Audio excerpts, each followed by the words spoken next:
आणि chilli baby potato करण्याकरता आपण याच्यात पहिल्यांदा थोडंसं तेल घेऊया। हे छोटे बटाटे आपण कुकरमध्ये 2 शिट्ट्या देऊन उकडून घेतले, थोडेसे या तेलामध्ये तळून घेणार आहोत। तर हे झालेले आहेत, आपल्याला हवा तसा रंग आलेला आहे। हे सगळे आपण काढून घेतले। पातेल्यामध्ये अगदी 1 चमचा तेल घातलं, त्याच्यात आपण हा लसूण घालून घेऊया। त्याच्यात आपण ही चिरलेली मिरची घालूया। आता ह्याच्यात आपण आपले हे बटाटे घालून घेऊया। ह्याच्यामध्ये आपण आता हा डार्क सोया सॉस आहे बरं का, तो आपण ह्याच्यात घातला। 2 चमचे घातला।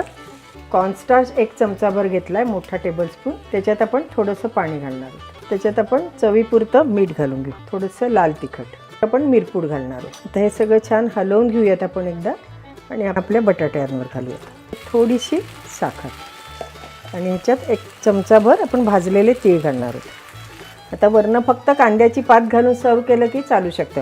त्याच्यावर आता आपण थोडंसं असं मध घालूया। बरोबर छानशी टूथपिक वगैरे दिली ना की मुलं खुश।